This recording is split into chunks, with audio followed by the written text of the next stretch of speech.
Guys, how are we doing? And welcome back to another video. This is the Fighters Forecast. It is your boy Tennis speaking, and we are here to see if Conor McGregor is truly back.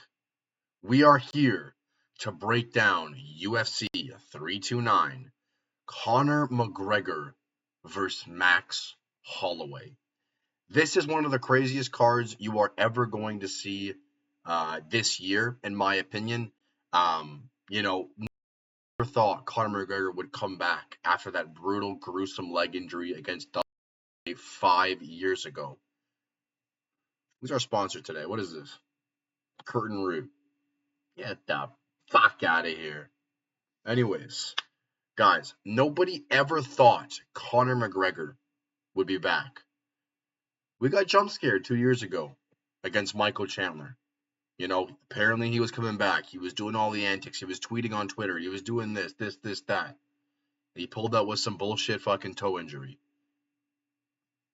And everyone was pissed. Everyone bought tickets. Everyone was hyped here. But this feels different. McGregor's not tweeting on Twitter. He's not, playing games and antics. When Dustin Poirier's video, "It's gonna be bad, ma," came out, McGregor didn't even tweet about it, which is not like him here, because McGregor would normally clown the shit out of Dustin Poirier if he did that. But he didn't. This makes me think this guy's locked in here, and he's not coming back just to show up for some money. He's coming back for some vengeance. He's coming back to make the greatest sports return the world has ever seen. Because if Conor McGregor wins this fight here, it is the greatest sports comeback of all time. Fighting a guy like Max Holloway, this isn't a bum like Michael Chandler. This is a real thug legend in Max Holloway. This is the guy who only lost to the best. He's only lost to Volk. He's only lost to Taporia. He's only lost to Charles. He loses to the best people on planet Earth here. And at 38, McGregor, I don't know. We'll get to that a bit later in the breakdown here. But this is UFC 329. This is McGregor versus Max Holloway. This is the full card breakdown. And like always, we work our way up from the bottom to the top.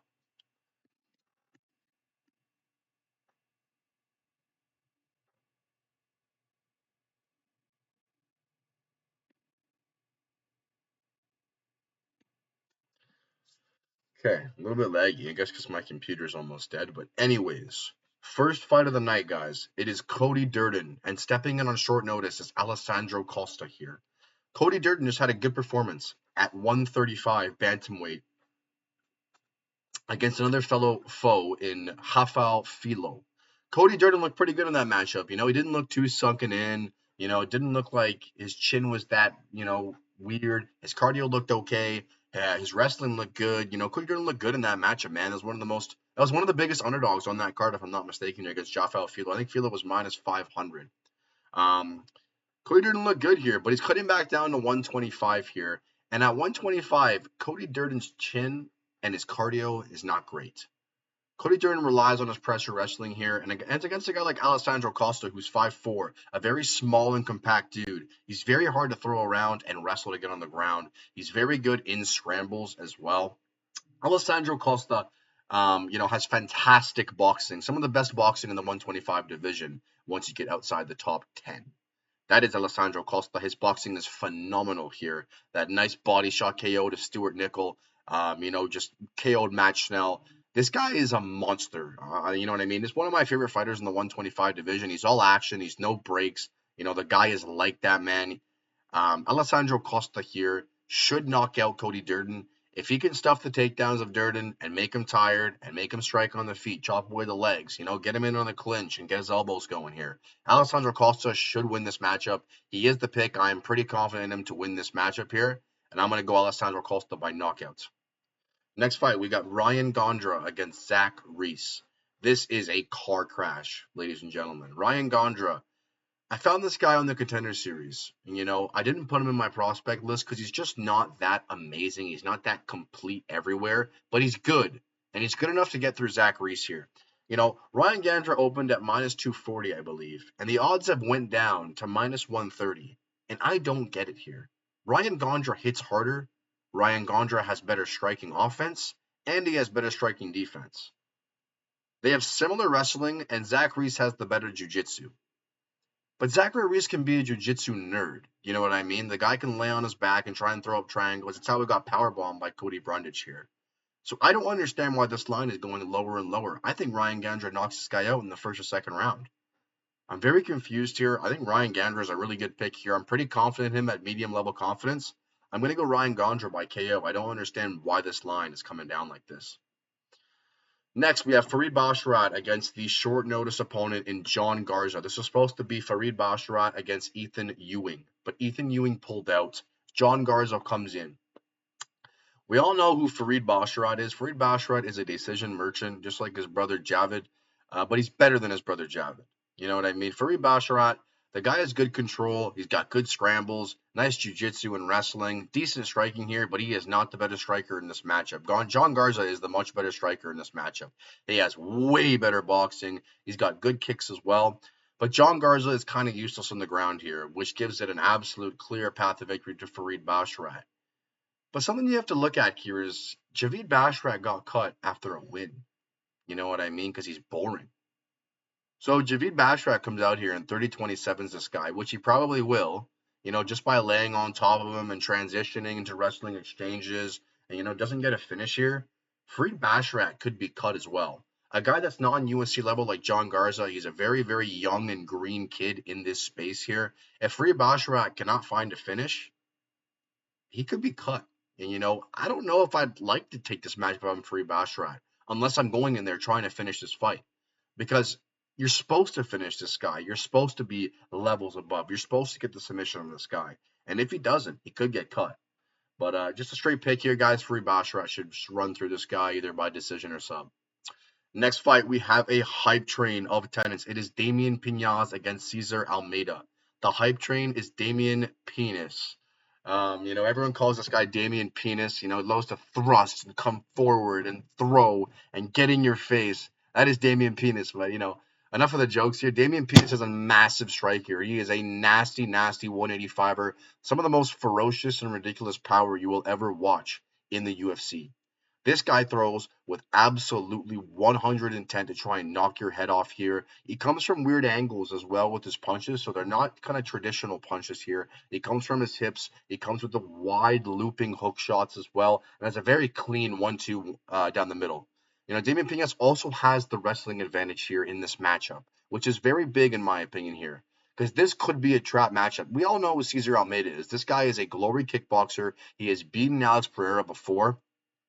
And this guy's a fantastic striker. So if Damian Peñas does not use his fight IQ here, and he stands with Cesar Almeida, this is a 50-50 matchup here, and I do not love the odds of Damian Peñas if he just stands. If Damian Peñas wrestles early in the first round, takes him down, kind of get some of the steam out of Cesar Almeida's shots, makes him a little bit tired, and then stands in the second and third rounds, I love his game plan. I love him at this number at minus 200.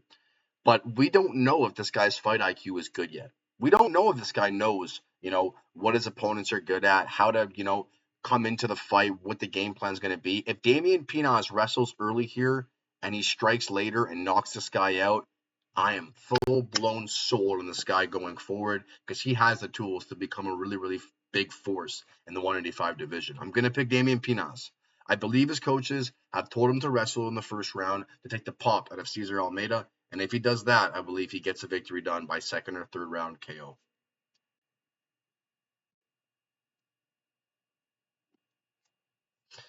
Next fight, we have Kai Kamaka III against Luke Riley here. And Luke Riley is a prospect, guys. Is he on my list? He is not. He came from Cage Warriors. Luke Riley, just like every other English fighter, is a monster on the feet. Luke Riley has massive power. Do not let that picture fool you. This guy is full. He looks full. He throws hard. He has huge 1-2s down the pipe. Luke Riley is an absolute monster in the striking, especially in the boxing range. He has some of the most powerful hands in the 145 division, in my opinion. Luke Riley's got decent takedown defense as well, and decent offensive takedowns here. And he's fighting a guy in Kai Kamaka here who got dropped by Dakota Hope in the first round of their fight.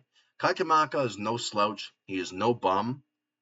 The guy's got decent striking, decent wrestling, but he's not great anywhere. Luke Riley is great in the striking. And if he defends the takedowns of Kai Kamaka, who may not even wrestle in this matchup, He is the clear winner here.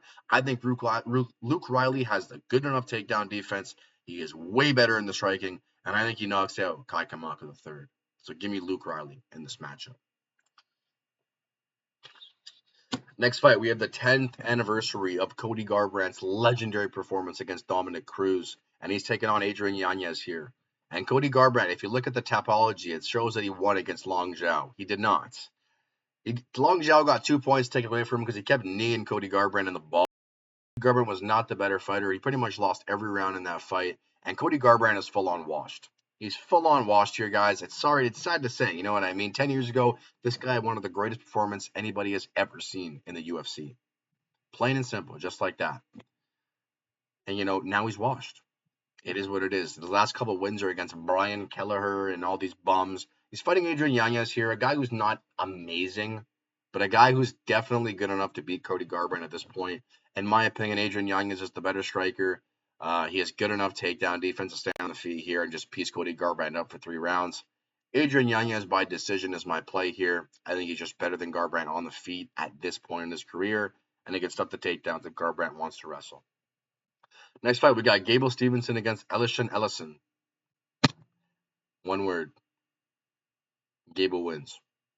It's that simple. Guys, I'll do a little bit of, explaining on why I say that. Gable Stevenson, if you don't know, the guy is a gold medal wrestler in the Olympics here. He's taken on Alicia Ellison, a guy who's a part-time cop, a part-time fighter. This is literally a stepping stone in the Gable Stevenson career. The guy's going to walk through this guy, KO him in the first round. It is what it is. Next fight is an absolute banger at 205. It is Robert Whittaker against Nikita Krylov. Robert Whittaker moving up to 205. I don't know if I agree with it, to be honest here, but who the fuck cares what I think? You know what I mean? But in my opinion, Robert Whittaker was short and small for 170. Stephen Wonderboy Thompson was bigger than this guy at 170, and now he's up to 205 against a real 205er in Nikita Krylov here.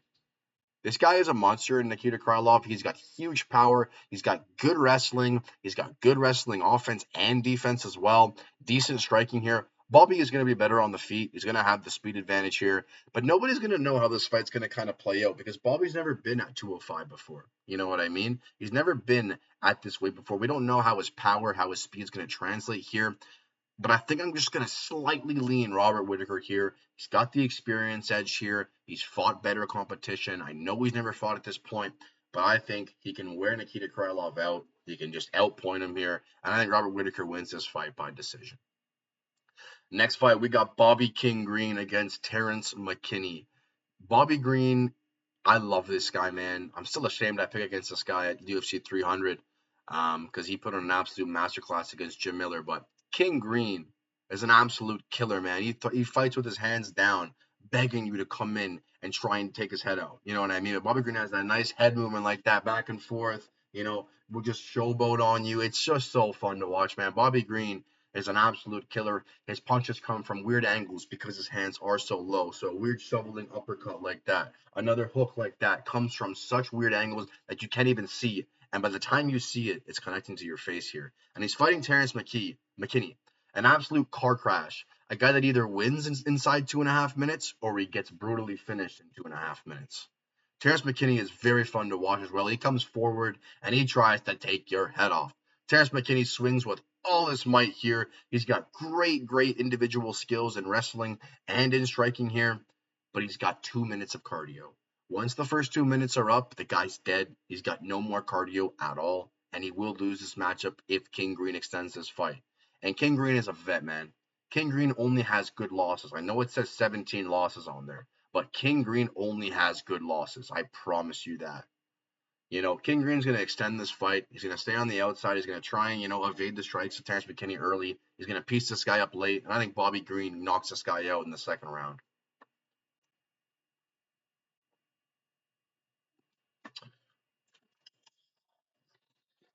Moving on to the main card, we got Brandon Raw Dog Royval against Loney Kavanaugh.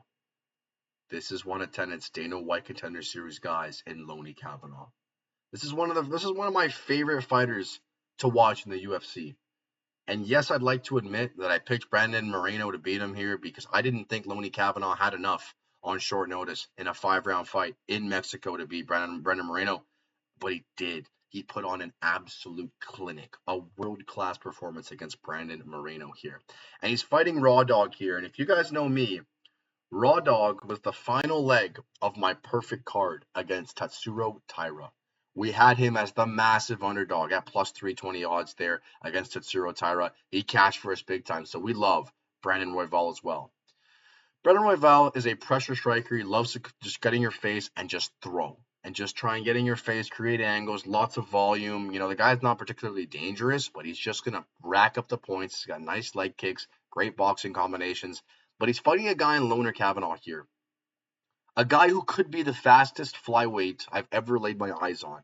Maybe Kyoji Horiguchi is faster, but this guy is absolute lightning inside the octagon. The way this guy moves, I don't understand how you could hit this guy. You know what I mean? Unless it's a lucky ass left hook and he's moving side to side like that and you're just trying to left hook him. But like this guy moves absolutely just so fast. You know what I mean? It's so brilliant to watch here.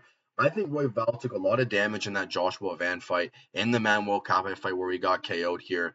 And he's going to fight a guy similar to Cape in Royval, but a faster Cape. A guy who hits just as hard as Cape in Loney Kavanaugh here. Loney Kavanaugh is the better striker. He's got good enough wrestling. He's not better than the jits at Brandon Royval, so don't get on the ground and play weird games here. But in the striking, he's better. He's more elusive. He's got better head movement. He's got better defensive striking as well. And I think he can tag Brandon Royval in this matchup. We are going Loner Kavanaugh. Next fight. One people aren't probably going to like here. You know, we got Corey Sandhagen against Mario Bautista. These guys have fought before. This is a rematch. Corey Sandhagen beat him in the first fight, but that was on short notice, and that was like 8 years ago. Corey Sandhagen, we all know who this guy is. He is an awkward striker. He is long and tall for this division. He throws from awkward angles. He's got nice spinning attacks, nice elbows as well, and huge knees if you give him space. The key in this matchup for Mario Bautista is to not give him space at kickboxing range. Either you're all the way in or you're all the way out. You know what I mean? Either you're all the way in getting a takedown or you're in that foam booth just trying to throw your boxing combinations, or you get out and you reset. You cannot get caught in that middle ground in Corey Sandhagen's range, or else it is his night all day, every day here. And both these dudes have great fight IQs, which is why this is such a hard fight for me to break down. If these were the fighters and one of them had shit game IQ, bang, right away I choose the other one. You know what I mean? But they both have phenomenal fight IQs. And Corey Sandhagen here, he knows in the striking, he's probably a bit better here. He's probably better in the kickboxing range. But in close, in the foam booth, I think Mario's better. I think he can clinch him on the fence. He can get his elbows going, his little 1-2 combos, to the body combos, rip in the stomach. Mario Bautista, in my opinion, is the better grappler here. Mario Bautista is better at boxing range, but Sandhagen is better at kickboxing range. Mario Bautista has one of the highest fight IQs I've ever seen in the UFC, and it's a guy I've made tons of money on. Another perfect card for me was with Mario Bautista when he defeated Damong Blackshear. Yes, we picked Sean O'Malley to beat Aljamain Sterling here, but Mario Bautista has one of the best fight IQs I've ever seen, and for this reason, I'm going to pick him here. His team has done the tape study. They know who Corey Sandhagen is. They fought him the first time. And Mario Bautista, if he wrestles, if he clinches along the fence, and if he stays in boxing range, will win this fight. I think Mario Bautista wins this fight by decision. I think it's a very close fight. Sandhagen's always live for his weird striking antics at kickboxing range. But I think Mario's too smart. I think he clinches, I think he wrestles, and I think he boxes from a close. Give me Mario Bautista as the dog. Next fight, we have the God of War, Benoit Saint Denis, against Paddy the Bade Pimblett. Benoit Saint Denis, I love this guy, man. I've been on this guy since Elizeu Zaleski dos Santos here, when he fought Elizeu Zaleski dos Santos. What an absolute war if you have not watched that fight. I believe the ref got fired literally right after that fight was done because he let it go for too long, and Benoit Saint Denis was getting fucking killed. But Benoit Saint Denis, if you guys didn't know this, he is a French war marine, I believe. A spec ops in France, I believe. And he translated this to UFC. This guy's an absolute killer. He is a die or be killed fighter. This guy marches forward. He throws with all intent. He will wrestle to take you down and then brutalize your face on the ground. He's got good submissions from on top and on bottom here. Benoit Saint Denis will just march forward. He does not care about his life. He will march forward. He will throw. He will get in your face. He will wrestle. He will take you down. And that's why everyone loves this guy. But he's fighting Paddy the Bade. You know, a guy who coming off a loss to Justin Gaethje, the current champion, doesn't look as bad anymore. But in my opinion, Paddy was getting fucked up in that matchup. You know what I mean? And Justin Gaethje would fuck up Benoit Saint Denis as well. Don't get me wrong. But Paddy Baddy here is not the fucking better striker, which is important here. They're both stiff as a board. They both stand like this with their kind of chins up like this. They're like, yeah, fucking hit me then, bitch. You know what I mean? Just hit me. I'm there. You're not gonna crack my shit. We've only seen Benoit Saint Denis get dropped once by Dustin Poirier. That is it. And he had staph infection as well in that fight.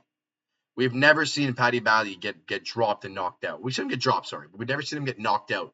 You know what I mean? Both these guys have iron chins. Both these guys are as stiff as a board. Paddy Baddy has the jiu-jitsu, you know, the jiu-jitsu. What am I trying to say? The better jiu-jitsu. Sorry, holy crap.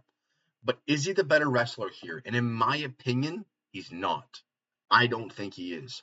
I think Benoit Saint Denis has better entries, and he just has to be aware of his neck when trying to get Paddy to the ground here. But if Paddy ends up to be on top, Benoit Saint Denis is useless from his back. This is literally Tom and Jerry ass fight. You know what I mean? Whatever you say is going to happen here, it's probably going to happen.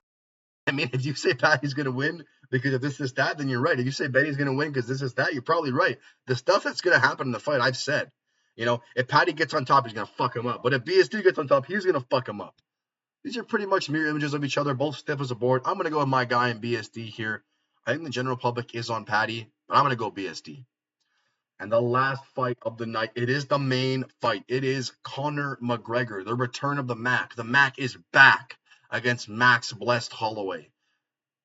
We're going to break down Max Holloway first. Everyone knows who this guy is. This is a staple in the UFC, man. He only loses to the best of the best, man. This guy has the most significant strikes in the UFC. This guy will stand and bang and try and take your head off. Max Holloway has tons of experience in 5-round fights, but not at 170. This is the first time Max Holloway has ever been at 170. And will his cardio hold up? In my opinion, it will. I think Max Holloway is good here. You know what I mean? I've seen pictures of him. He looks okay here in this matchup here. A guy who will throw unrelenting volume here to get Conor McGregor out of there. You know, I think he's the better wrestler now in his career because if you remember 15 years ago, these guys fought before. And McGregor was way better back then, you know, in the grappling. But Max has made leaps and bounds. He has fought everybody in the UFC. Guy's an absolute killer, man. And he's going to knock out McGregor in the second or third round here. Because of the sheer volume, because he hits so hard, and because of the ring rust of Conor McGregor, we know who Conor McGregor is, guys. This is the UFC's main guy. This is what made the UFC so big, and his name is Conor McGregor. The guy's got one-of-one fighting stance. The only person you could compare him to in fighting stance is Mauricio Rufy, the backup in this matchup here. Conor McGregor fights with a nice wide stance. He loves to create dead space in the octagon to try and get you to come in so he can counter. Just like that left on Aldo. He made him rush in. He countered with the left. He absolutely put him out here. But Conor McGregor at 38, he hasn't fought in 5 years ever since that nasty leg break to Dustin Poirier. He does not win this fight, guys. I can't explain to you how much he does not win this fight. McGregor cannot win this fight. It is not possible for McGregor to come back and beat Max Holloway. And this is Michael Chandler. Sure, all day. Michael Chandler sucks balls. This is not Michael Chandler. This is a real thug badass in Max Holloway here. This is not coming back to fight a bum. You know what I mean? This is the real deal. McGregor at 38 came back from a broken leg. The guy's been partying, getting arrested, and drinking, and doing this, that. There's too many things stacked against Conor McGregor here, guys.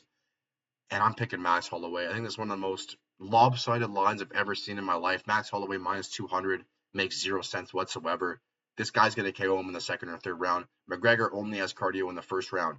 But if Conor McGregor somehow comes in here and beats Max Holloway, first of all, I look like a dork.